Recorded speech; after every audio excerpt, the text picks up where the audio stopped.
த்விஜச்சந்திர சந்திரிகா மைக்ஷத. இப்போ ஒருத்தர் கேட்டார், என்ன சார் நீங்கள் எங்களை ஏமாத்துறீங்களே, 32 பல்லு வெள்ளையாக இருந்தாலும் அந்த வெண்மையாக இருக்கக்கூடிய பல்லிலும் நீங்கள் லைட்டை போட்டால் தான் அது வெள்ளைன்னு தெரியும். இருட்டு ரூமில் அது எப்படி அது பல்வரிசை வெளிச்சமாக தெரியும் அப்படின்னா, பெருமாளுடைய நேத்திரங்கள் எப்படி கதிர் மதியம் போல் முகத்தான், திங்களும் ஆதித்தனும் எழுந்தார் போல், சந்திர சூரிய நயன அப்பிரமேயவா.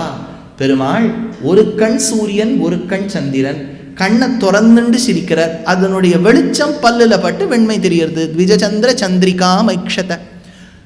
வசுதேவர் பார்த்தா குழந்தைக்கு 4 கை. எப்படி பயந்து போயிட்டார், இது என்னம்மா 4 கையா இருக்கே. பொதுவாக நம்ம பேச்சுவார்த்தையில் சொல்லுவோம், ரொம்ப வேலை வாங்கிட்டான்னு வச்சுக்கோங்க, எனக்கு 2 கை தானே, 4 கையா இருக்கு. 4 கை இருக்கு இவருக்கு, என்ன பண்ணுறது, 4 கை இருக்கு மார்பு அப்படி கொஞ்சம். வசுதேவர் தொட்டு பார்த்தா இப்படி தொட்டு பார்க்குற தமா துண்டு குழந்தையுடைய நாபியிலேருந்து ஒரு கமலம் பிடிச்சி தேவகியை பார்த்து லோட்டஸ். அப்புறம் இப்படி மேலே கொஞ்சம் அப்படி இருந்தால் மகாலட்சுமி உள்ளேன்னு சொல்கிறா, நமஸ்காரம் மாமா. இங்கே மகாலட்சுமி நமஸ்காரம் மாமாங்கிறா, அங்கே வந்து தாத்தான்னு பிரம்மா கூட்டுருக்கார், தாத்தா அப்படின்னு பிரம்மா கூட்டுருக்கார். வசுதேவருக்கு இது ஒரு யூனிக் எக்ஸ்பீரியன்ஸாக இருக்குது. இந்த மாதிரி ஒரு திருஷ்யம் பார்த்ததே கிடையாது. அதனால இந்த இடத்துல அந்த பெண் பிள்ளை சொல்கிறா, அந்த பெருமாளை பார்த்து, இது பெருமாள்னு தெரிஞ்சு போயிடுது. ஏன்னா இவ 3 ஜன்மங்களில் பெருமாளை பெற்றெடுத்திருக்கா. பிருஷ்ணி சூதபாள்னு ஒரு ஜன்மம். அப்போ பெருமாள் தோன்றி கேட்குறார், உங்களுக்கு என்ன வேணும்னு. பெருமாளை பார்த்த பரபரப்பு. இவாள்லாம் சங்கீதக்காரர்கள் என்ன பண்ணுவாங்கன்னா, ஒரே வரிய பல தினுசில் பாடுவார். शोभिल्लु सप्तस्वर शोभिल्लु सप्तस्वर शोभिल्लु सप्तस्वर शोभिल्लु सप्तस्वर सुंदरुल भजिंपदे मनसा शोभिल्लु सप्त. சுவாமி பாடிட்டே இருக்கார். அந்த மாதிரி தான் இந்த பிருஷ்ணி சூத்த பாடும். பெருமாளை பாட்ட அவசரத்தில் எங்களுக்கு ஒன்ன மாதிரி குழந்தை வேணும், உங்களை மாதிரி குழந்தை வேணும், ஒன்ன மாதிரி குழந்தை வேணும். பெருமாள் 3 தடவை பிறப்பேன்னு விட்டார். அதனால்தான் பிருஷ்ணி சூதபர்களுக்கு பிருஷ்ணி கர்ப்பனாய், அவர்களே அதிதி கஷ்யபர்களாக பிறக்கும் போது வாமனனாய், அவர்களே தேவகி வசுதேவர்களாக பிறக்கும் போது கிருஷ்ணனாய் அவதரித்தான். நான் இது ஒரு இடத்துல சொன்னேன், நீங்களாம் ரொம்ப நல்லவன், எந்த கேள்வியும் கேட்க மாட்டேங்கிறேன். நான் இது வந்து ஒரு இடத்துல சொன்னேன், ஒரு மாமிக்கு டவுட் என்கிட்ட வந்து கேட்டா, சார் அவர் பிறந்தது இருக்கட்டும், ஹஸ்பண்ட் அண்ட் ஒய்ஃப் அடுத்தடுத்த ஜென்மத்தில் அவளே தான் ஹஸ்பண்ட் அண்ட் ஒய்ஃபாக வருவாங்க. அந்த மாமி வேற எக்ஸ்பெக்டேஷனில் இருக்கா, இந்த ஜென்மம் ஃபெயிலியராக போயிடுது இவரோட, அதனால் அடுத்த ஜென்மத்திலேயாவது மாமா மாறுவரான்னு பார்த்துட்டு. எப்படி கதையிலேயே எவ்வளவு கோணத்தில் பார்க்கலாம். அதாவது இது ராமாயணத்தில் ஒரு சத்தியம். சீதா பிராட்டி என்ன பண்ணுறா, ராமனோட வார்த்தாலாபம் பண்ணுறா, நான் காட்டுக்கு வருவேன். ராமர் வராதம்மாங்க, ரொம்ப கல்லு முள்ளும் காலுக்கு ரொம்ப குத்தம் ஒன்று போட்டு, நீ சௌகுமாரியமான திருமேனி, நீ ஜான்சன் அண்ட் ஜான்சன் பேபி மாதிரி இருக்க, அது உன்னை குத்தி விடுத்துனா அவனால் தாங்க முடியாது, காட்டுக்கு வராதே அப்படின்னு ராமர் தெளிவாக சொல்கிறார். அப்போ சீதை சொல்கிறா, ராமா உனக்கும் எனக்கும் இருக்கக்கூடிய பந்தம் 7 ஜென்மத்துக்குன்னு விட்டா. ராமர் கேட்டார், இது என்ன புதுசாக 7 ஜென்மம்? எங்கள் அம்மா சொல்லுவோம், இந்த ஜென்மத்தில் யார் ஹஸ்பண்டோ 7 ஜென்மத்துக்கும் அவர் தான் விருப்பம்.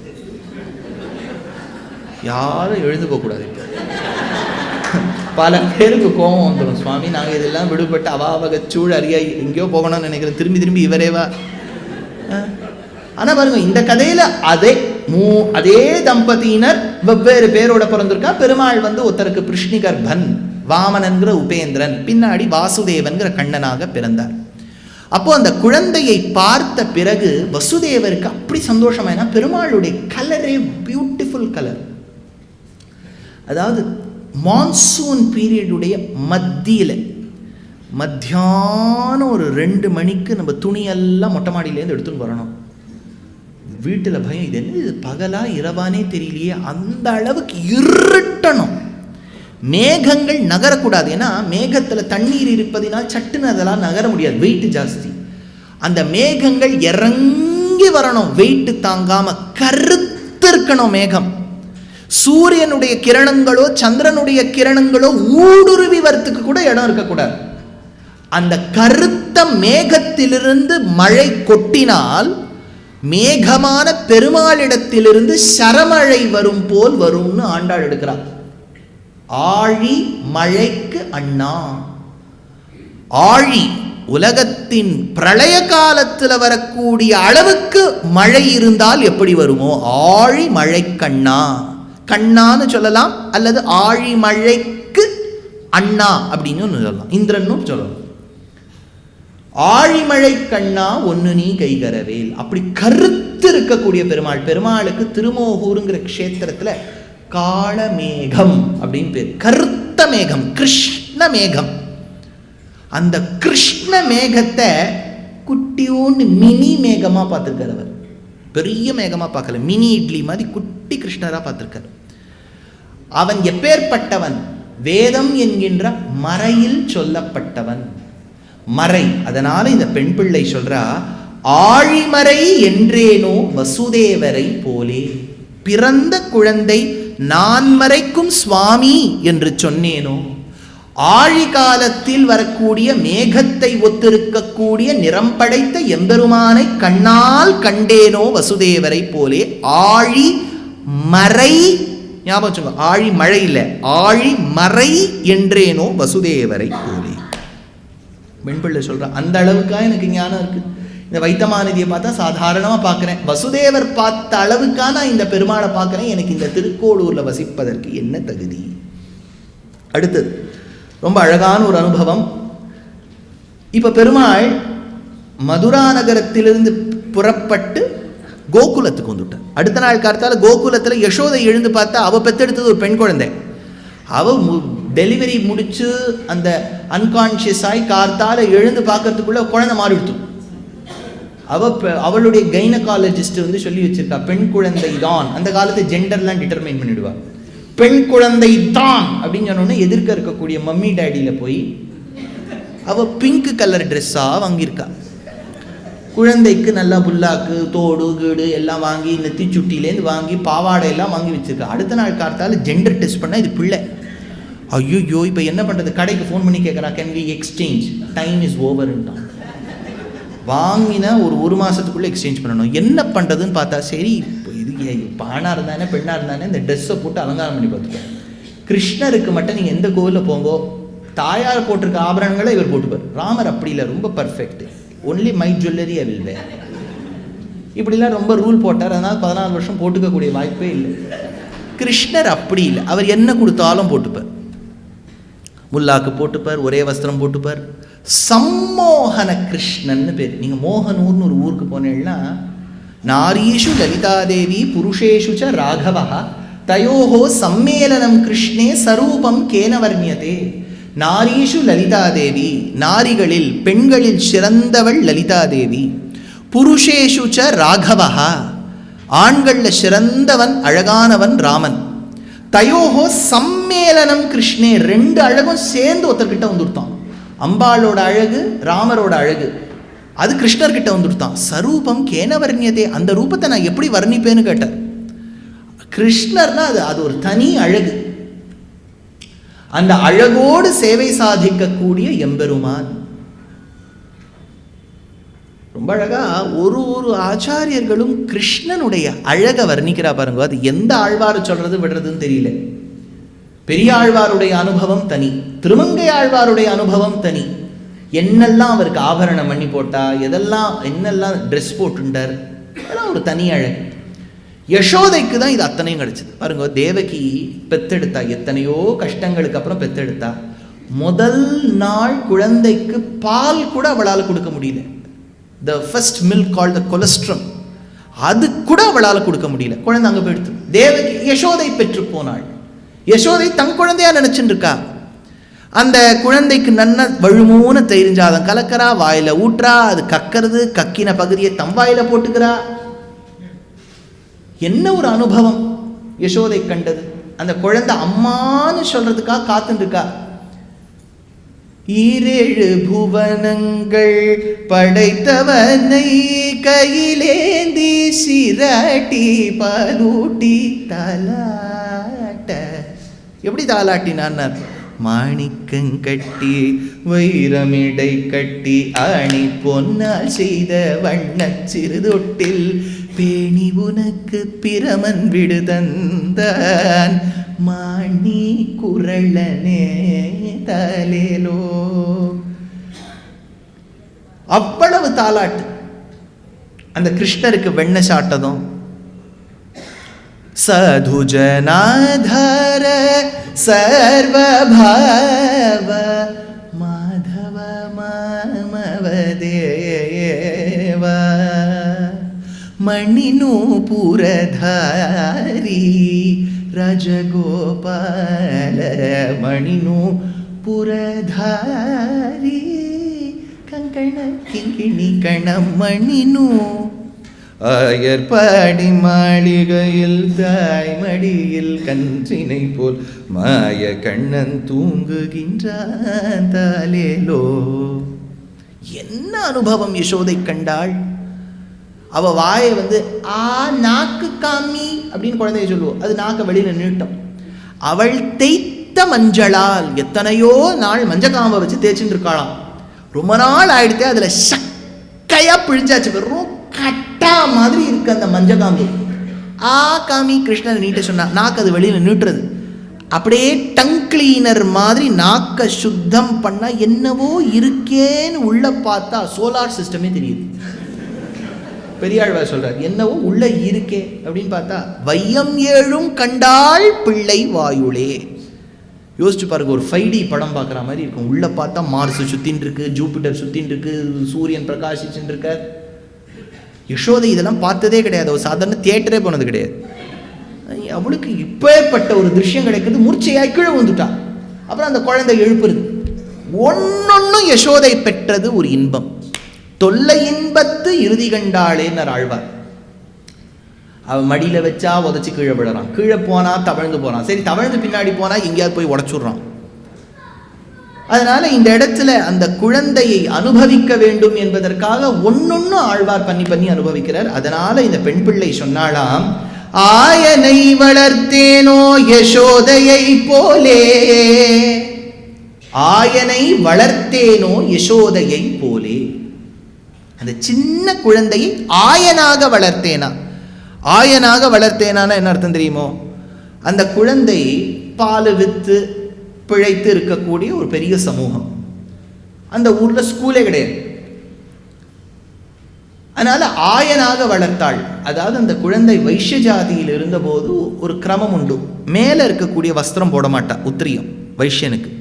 அதனால கீழே போட்டிருக்கக்கூடிய வஸ்திரத்தையே இழுத்து வச்சு முண்டாசா போட்டு அது கையில் ஒரு கோலை கொடுத்து, கொல்லாமா கோல் கொலை செய் பாரத போர்னு அது மாடு மேய்ச்சின்னு போகிறது.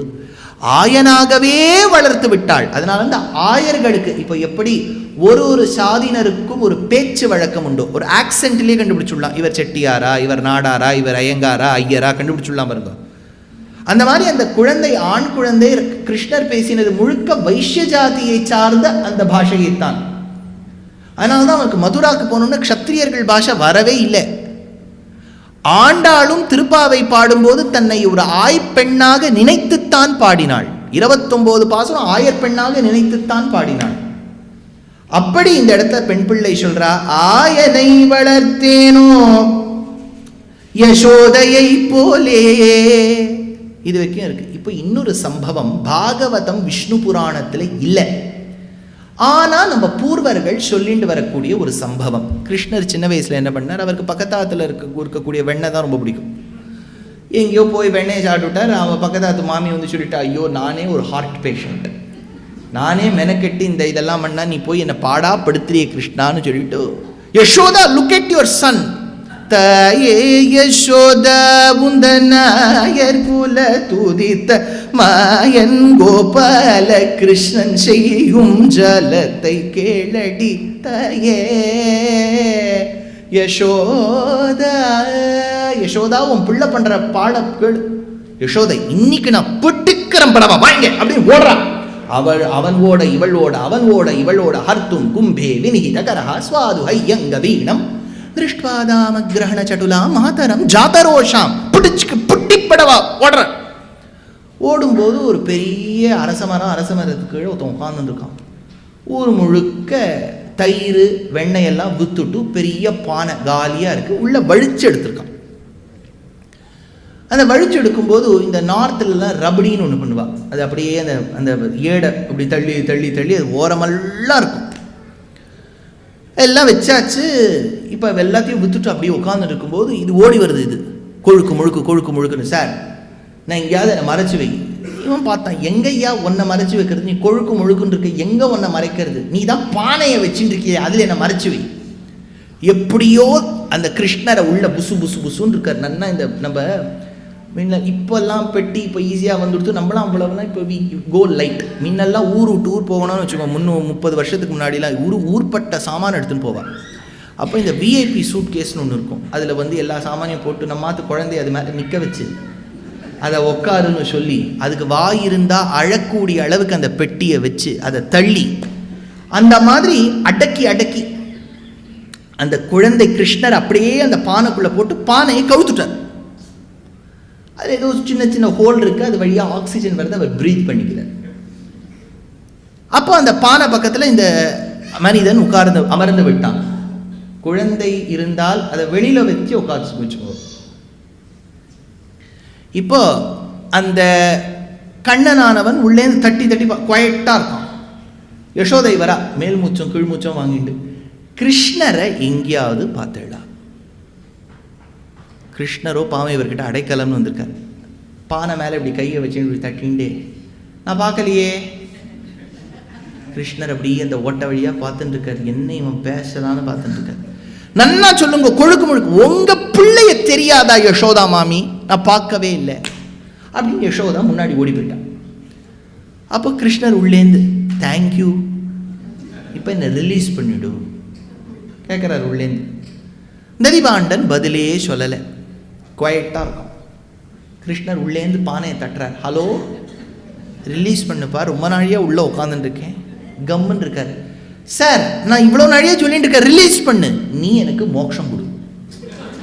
வெளியில் இருக்கவர் மிரட்டி மோட்சம் வாங்குறார் பாருங்க. அப்போ உள்ள இருக்கக்கூடியவர் ஒரே ஆச்சரியப்பட்ட பெருமாள், நம்ம மோட்சம் கொடுப்போன்னு இவருக்கு எப்படி தெரியும்? நம்ம மோட்சம் கொடுப்போன்னு இவருக்கு எப்படி தெரியும்? சங்க சக்கர ரேகைகளை பார்த்துருக்கார். அந்த குழந்தையின் சங்க சக்கர ரேகையை பார்த்துட்டு இது சர்வலோகேஸ்வரனுக்கு தான் இருக்க முடியும், மோட்சத்தை கொடுப்பார். சரி, கிருஷ்ணர் வந்து சொல்கிறார், மோட்சத்தை கொடுக்கணுமா?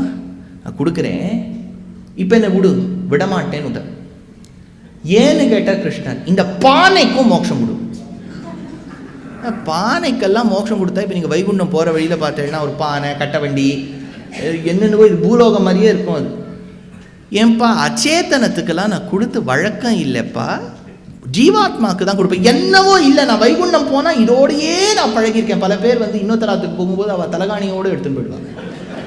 ஏன்னா அதில் எத்தனையோ நாட்களாக தலையில் இருக்கக்கூடிய எண்ணெயெல்லாம் இறங்கி கற்பூரம் நாருமோ கமலப்பூ நாருமோ திருப்பவளை செவ்வாய் தான் தித்தித்திருக்கும். அந்த வாசனையை முகர்ந்தால் தான் தூக்கம் வரும்.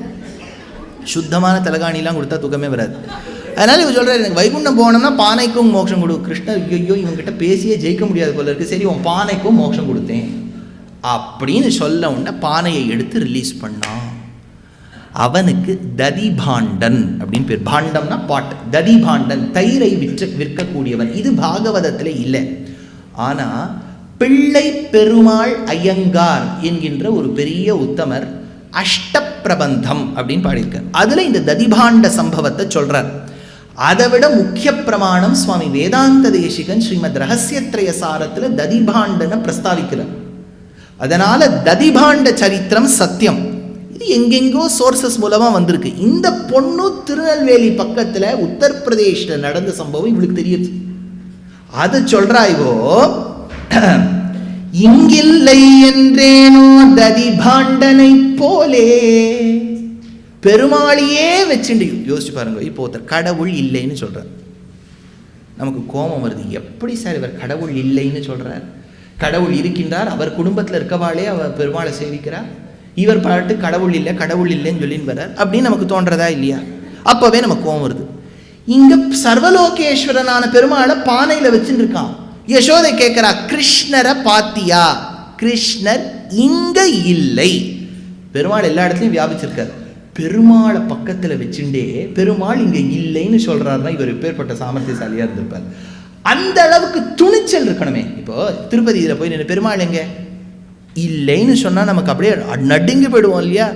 இவன் எந்த தைரியத்தில் சொன்னான்? பெருமாளை ரட்சிக்க வேண்டும் என்கின்ற தைரியத்தில் பெருமாள் அங்க பானையில் இருந்தும் இல்லைன்னு சொன்னானே, அந்த துணிச்சல் எனக்கு இருக்கா? நான் திருக்கோளூர்ல இருக்கிறதுக்கு இங்கில்லை என்றேனோ ததிபாண்டனை போலே.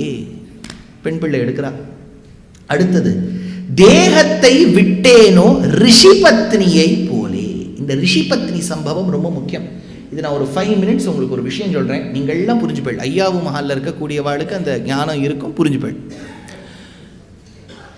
வேதத்தில் கர்ம காண்டம் அப்படின்னு ஒன்று உண்டு, ஞான காண்டம்னு உண்டு. 2 காண்டம், கர்ம காண்டம், ஞான காண்டம். கேகே ஜிகே ஞாபகம் வச்சுக்கோங்க. இந்த கேகேவா இருக்கக்கூடிய கர்ம காண்டத்தில் தான் பிராமணம், ஆரண்யகம், சம்ஹிதா அப்படின்னு 3 பகுதிகள் அடக்கம். உபனிஷத் அப்படிங்கிற பகுதி ஞான காண்டத்தில் அடக்கம். இந்த 3 பகுதிகள் பிராமணம், ஆரண்யகம், சம்ஹிதா சேர்ந்து இருக்கக்கூடிய கர்ம காண்டம் கர்மாவை பிரதானமாக சொல்லும். இந்த அக்னிஹோத்திரம் பண்ணு, சோமயாகம் பண்ணு, ப்ரஹஸ்பதி சவம் பண்ணு, இந்த மாதிரி யாகங்கள்லாம் பண்ணுன்னு சொல்லணும். யாகங்கள் எப்படி பண்ணணும்னு சொல்லணும். என்னென்ன யாகங்கள் எப்படி செய்ய வேண்டும், இதற்கு பிராயஷ்சித்தங்கள், தவறு நேர்ந்தால் அதற்கு என்ன பிராயஷ்சித்தம், எல்லாம் விரித்துரைக்கும் கர்ம காண்டம். ஞான காண்டமானது நீ செய்யும் வேள்வியால் யார் உனக்கு பலன் கொடுக்கக்கூடியவர் அப்படின்னு பெருமாளை பற்றி சொல்லும். கர்ம காண்டம் கர்மாவை சொல்லும், கர்மாவுக்கு பலன் கொடுக்கக்கூடிய பகவானை பற்றி சொல்லக்கூடியது ஞான காண்டம். ஒரு தரப்பினர் அந்த காலத்தில் சனாதன தர்மத்தில் கர்ம காண்டத்தை மட்டும் பற்றாக கொண்டு ஞான காண்டம் வேண்டான்னு ஒதுக்கி வச்சுட்டா. அப்படின்னா என்னன்னா, கர்மாவை மட்டும் பண்ணிட்டு இருப்பா, ஈஸ்வரனான பெருமாள் மேல நம்பிக்கையே கிடையாது. அவளுக்கு மீமாம்சகர்கள் என்று பெயர். பொதுவாக தெளிவாக சொல்லணும்னா பூர்வ மீமாம்சகர்கள் என்று பெயர். நான் மறுபடியும் கேட்பேன் இந்த கேள்வியெல்லாம் சும்மா, ஏன்னா கதையாக கேட்டுன்னு போகிறத விட ஒரு கருத்து தெரிஞ்சுக்கணும் இல்லையா? பாரத தேசத்தில் பூர்வ மீமாம்சகர்கள் வேதத்தை நம்பினா, வேதம் சொல்லக்கூடிய யாகத்தை நம்பினா, அந்த யாகத்தில் ஸ்ரத்தையோட பண்ணா. ஆனால் பெருமாள் மேலே நம்பிக்கை இல்லை. எப்படி யோசிச்சு பாருங்களேன். நம்ம மாத்துக்கு வரவர் சுதர்ஷன ஹோமம் பண்ணுறார், நன்னா பண்ணுறார், உங்களுக்கு சுதர்ஷனர் மேலே நம்பிக்கை இருக்கா? இல்லை இல்லை, யாகத்து மேலே தான் நம்பிக்கை இருக்குது. இல்லை சார், யாகத்துக்கு பலன் சுதர்ஷனர் மேலே நம்பிக்கையே இல்லை அப்படின்னு சொன்னால் குழப்பமாயிடுவோம் பாருங்க. பூர்வ மீமாம்சகர்கள் அப்படி தான் இருந்தா. யாகம் யாகம் யாகம், வேள்வி வேள்வி வேள்வி, ஹோமம் ஹோமம் ஹோமம், இதே தான் பண்ணிட்டு இருப்பா. பெருமாள் மேலே நம்பிக்கையே கிடையாது. இவர்களுக்கு பூர்வ மீமாம்சகர்கள் என்று பெயர். இந்த தரப்பினர் ஆங்கீரச கோத்திரத்தில் இருந்தார்கள்னு பாகவதம் சொல்றது. அவர்கள் பிருந்தாவனத்தில் வசித்து வரும்போதுதான் கண்ணன் எம்பெருமான் தோழர்களோடு காட்டுக்கு சென்றான். செல்லும் தருவாயில் கிருஷ்ணருடைய ஃப்ரெண்ட்ஸ், கிருஷ்ணா ஒரே பசிக்கிறதுடா, அவர் கிருஷ்ணரை போய் கேட்குறார். கிருஷ்ணன் அதுக்கு என்ன, இப்போ கவலைப்படாதீங்க, பக்கத்தில் தான் இங்கே ஒரு பெரிய குறிச்சியில் பிராமணர்கள் இருக்கா, அவாக்கிட்ட போய் சாப்பாடு கேளுங்க கொடுப்பா. பாவம் இந்த குழந்தையெல்லாம் மாடு மேய்க்கிற சாக்கில் போய் அந்த மாமா அது வாசல்ல, மாமா பட்டா மாமா, நான் வெளியில் வந்திருக்கேன், இதான் கிருஷ்ணருடைய ஃப்ரெண்ட்ஸு பிச்சுமணி வந்திருக்கோம், ஏதாவது சாப்பிட்றதுக்கு இருக்கா கொடுங்க மாமா. டே படா இந்த பக்கம். அசிங்க, இந்த கிருஷ்ணரான் சாப்பாடு கேட்டானா, எந்த நாங்கள் ஹோமம் பண்ணிட்டு இருக்கோம் இப்பெல்லாம் கேட்டியானா ஒத்த குழந்தை ஓன்னு போயிடுது. கிருஷ்ணா பட்டா மாமா கொடுக்க மாட்டேன்னு விட்டார் கிருஷ்ணா. பக்கத்தில் இருக்க மாமா அவரும் மாட்டேன்னு விட்டார் கிருஷ்ணா. சரி கொடுக்க மாட்டேன்னு விட்டாளா, சரி நீங்கள் கொல்லப்புறம் வழியாக போய் அவள் பத்னிகள் கிட்ட கேளு.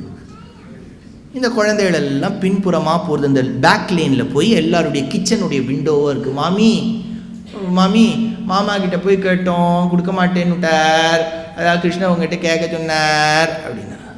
மாமி அதுக்கு என்னடா, கிருஷ்ணன் நான் கேட்க சொன்னா இதோ அப்படின்னு சொல்லிட்டு தள தள தள தளன்னு அப்பளம் போட்டு வெத்த குழம்பு கொதிச்சுன்னு இருக்கு. ஒரு பக்கம் பானையில் சாதம் ஆயிடுத்து. எடுத்தா மாமி, உடனே நெய்யை போட்டா, இப்போ நன்னா அதை போட்டு அதை பிசிஞ்சு அப்படியே போய் எடுத்து ஒரு டப்பாவில் போட்டு ஒரு மாமி தூக்கில் வெத்த குழம்பு சாதம் எடுக்கிறான். இன்னொரு மாமி பருப்புருண்டை ரொம்ப நன்னா இருக்குன்னு சொல்லி பருப்புருண்டை குழம்பு ஒருத்தர் மாமி பண்ணி எடுக்கிறா.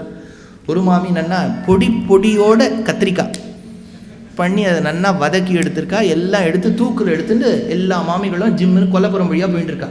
மாமாக்கள்லாம் இன்னும் நம்ம மாட்டில் இன்னைக்கு வெத்த குழம்பு நினச்சிருக்கா. வெத்த குழம்பெல்லாம் போயிட்டு தாத்த விட்டு வெத்த குழம்பு நடந்து செல்ல பருப்புருண்டை குழம்பு அது பின்னே போக கறவைகள் பின் சென்று காணம் சேர்ந்து உண்போம் எல்லாம் போயிட்டுருக்கு.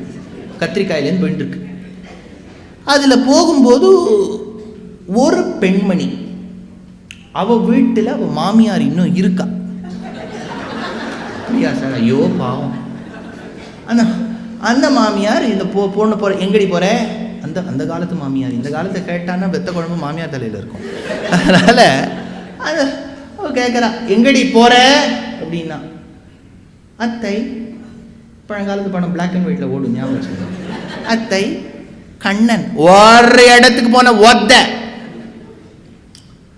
ஆனால் அந்த பொண்ணு மாமியார் இப்படி நீ நகர்ந்த காலை ஒட்டப்பேன் அப்படின்னு சொல்லிட்டு போயிருக்கா மாமியார். போனோன்னு இந்த பொண்ணு ஜாகிரதையாக அப்படி குவைட்டாக எஸ்கேப் ஆகி அதை வச்சு தூக்கு எடுத்துன்னு போயிடுத்து. இப்போ கிருஷ்ணன் யமுனா நதிக்கரையில் அவர் பேக்ரவுண்ட் மியூசிக், இந்த நட்சத்திர விடுதிகளுக்கெல்லாம் போனேன்னா சாப்பிட்ற இடத்துல ஒரு பேக்ரவுண்ட் மியூசிக் ஓடிண்டே இருக்கும். கிருஷ்ணர் எப்படின்னா அவரே பேக்ரவுண்ட் மியூசிக் கொடுத்துருவார். அவர் புல்லாங்குழல் ஃப்ளாட்டிஸ்ட், அவர் ஆர்டிஸ்ட். அதனால் அவரே ஏதோ ராகங்கள்லாம் அப்படியே வாசிச்சுட்டு இருக்கார். எல்லாம் ஒரு வெத்த குழம்பா ஒரு பக்கம் வருது, இது எண்ணெய் கத்திரிக்காய் ஒரு பக்கம் வருது, எல்லாம் சாத்துந்து, அது பொரிச்சு சாத்துந்து எல்லாம் வந்துட்டு இந்த பக்கம். அப்போ அந்த எல்லா பெண்மணிகளும் வர, ஒரு பெண்மணி வந்தா. அவள் பயத்தோடு வர, ஏன்னா மாமியார் இப்போ திரும்பி கிச்சனுக்கு வந்து பார்த்தா இவ இருக்க மாட்டாளே. அப்போது சர்வலோகேஸ்வரனை பார்த்து அவள் சொல்கிறா, கிருஷ்ணா இது நான் உனக்கு கொடுக்குறேன், ஃபஸ்ட்டு கொடுத்துட்டு சீக்கிரம் போயிடலான்னுட்டு. இப்போ கிருஷ்ணா சொன்னார், வேண்டாமா நீ வீட்டுக்கு போ, ஏன்னா உனக்கு அப்புறம் ப்ராப்ளம் வரக்கூடாது, நீ போ இப்போ வீட்டுக்கு, மற்றவள்லாம் இருக்கட்டும் நீ போ. அப்போ அந்த பெண், இதே இடத்தில் நான் கண்ணா உன் திருவடியை நினைத்து உயிரை விடமாட்டேனோ. இல்லையா, சர்வலோகேஸ்வரன் மோட்ச பிரதாதா எதிர்க்க நின்றுருக்கார். நான் இனிமேல் அந்த போய் அந்த மாமியாரோடு இருந்து என்ன அவஸ்தை இதெல்லாம், இவளோடு இருந்து எனக்கு என்ன பிரயோஜனம், எனக்கு மோட்சம் கிடைக்காதோ. அந்த விப்ரபத்னி தத்ரைக விதுத பர்த்த பகவந்தம் யதாஸ்ருதம் ஹிருதோபகுஹ்ய விஜஹோ தேகம் கர்மானுபந்தனம் அதை சொன்னார். அப்போ அந்த பெண்மணி என்ன பண்ணாலும், கிருஷ்ணர் வேணுகானம் வாசிச்சுட்டு இருக்கார். அந்த வேணுகானத்தை அனுபவிக்கும் சுகத்தில் தான் பெற்ற புண்ணியத்தை எல்லாம் இழந்தாள். வீட்டுக்கு போகும் தருவாயில மாமியார் அவளை நினைத்து துக்கம் படும் தருவாயில் தான் பெற்ற பாவங்களை எல்லாம் துறந்தாள். புண்ணிய பாபங்களை விட்டவள் அதே இடத்தில் மோட்சத்துக்கு சென்றாள். அதான் இந்த பெண் பிள்ளை நினைச்சு சொல்றா, தேகத்தை விட்டேனோ ரிஷி பத்னியை போலே, ரிஷி பத்னி மாதிரி நான் உயிரை விட்டேனா அப்படிங்கிறா. அடுத்தது, அழைத்து வருகின்றேன் என்றேனோ அக்ரூரரை போலே. அக்ரூரர்னு பேர். அவர் தான் கம்சனுக்கு மினிஸ்டர். பாவம், அவர் வேலைக்கு சேரும்போது கம்சனுடைய தாத்தா அவள்லாம் தான் ரூல் பண்ணிட்டு இருந்தா, நல்ல ரிஜிமாக இருந்தது. அப்புறம் இப்போ ரிஜிம் மாறிடுது. இப்போது வந்திருக்கார் நம்ம தலைவர் கம்சன். அதனால் வேறு வழி இல்லை, இவருக்கு பாவம் இஎம்ஐலாம் கட்டின்னு இருக்கார் மாதம் மாதம். அதனால் இவர் வேலையெல்லாம் மாற்ற முடியாது, சட்டுன்னு கிடைக்காது. அதனால் கம்சன் கிட்ட வேலை பார்த்துட்டு இருக்கார். நல்லா தெரியும், கம்சனுடைய சொந்த தங்க தேவகியின் பிள்ளை கோகுலத்தில் பிறந்த, மதுரையில் பிறந்து கோகுலத்தில் வளர்ந்து விருந்தாவனத்தில் இருக்கின்றான். பூதனையை கொண்டு இருக்கான், கேசியை கொண்டு இருக்கான். அப்பப்போ நியூஸில் வந்துடும். மதுரா டைம்ஸ்னு ஒரு நியூஸ் பேப்பர். அருகே இருக்கக்கூடிய கிராமத்தில் கொக்கு ஒன்று, கொடிய கொக்கு ஒன்று கொல்லப்பட்டது. யார் இதற்கு காரணம் தெரியவில்லை. பாருங்கள் 9 மணி செய்தி. அடுத்த நாள் பார்த்தா அது ஒரு சிறு பிள்ளை பாம்பின் மீது நடனம் செய்திருக்கின்றான் என்று தகவல் கூறுகின்றது. யார் அந்த பாம்பு, யார் அந்த பிள்ளை தெரியவில்லை. கொட்டும் மழையில் ஒரு பிள்ளை மலையை தூக்கி பிடித்தானாம். தூக்கி பிடித்தவர்கள் செய்தி சொல்ல மறுத்து விட்டனர். என்ன நடந்திருக்கிறது என்று தெரியவில்லை. நம் இந்த தேசத்து தலைவன், அதாவது கம்சனுடைய வாட்ஸ்அப் குரூப்ல 4 பேர் இன்ஆக்டிவா போயிட்டா. பூதனா, ஷகட்டன், அவள்லாம் இன்ஃபர்மேஷனே இல்லை. என்ன போட்டாலும் ஒரு டிக்கு தான் போடுது. ஏன்னா அத்தனை பேரும் போயாச்சு. அதனால் அக்ரூரருக்கு இதெல்லாம் அவருக்கு எப்போவுமே இந்த அசிஸ்டன்ஸ், எக்ஸிக்யூட்டிவ் அசிஸ்டன்ஸ்க்கெலாம் சிஇஓட ஆக்சஸ் இருக்கும், மெயில் ஆக்சஸ். அவர் பார்த்தாருன்னா மெயில் டெலிவரி ஃபெயிலியர் வருது. பூத்தனாக்கு போனால் அந்த ஐடி ஆக்டிவாகவே இல்லை, அதனால் ரிட்டர்ன் ஆகுது மெயில். அவருக்கு தெரிஞ்சு போயிடுது இதற்கெல்லாம் காரணம் கிருஷ்ணர். அதாவது இந்த மெயில் எல்லாம் படிச்சுட்டு அக்ரூரர், எஸ் அப்பாடி இவ்வளோ பேர் போறா. ஆனால் வாயை திறந்து சொல்ல முடியாது. அங்கங்கே சிசிடிவி கேமரா போட்டு வச்சிருக்கான் கம்சன். வாயை திறந்து சொல்ல முடியாது, நம்ம மண்ணின் மைந்தன் கண்ணன் இதையெல்லாம் பண்ணியிருக்கான். அக்ரூரர் காத்துண்டே இருக்கார். போறவா வரவாள்லாம் அந்த ஊருக்கு போயிட்டு வருவா, என்னமா இருக்காருடா, கிருஷ்ணர்னா கிருஷ்ணர் தான் அப்படின்னு பேசுறவாள்லாம் வேண்டியிருக்கா.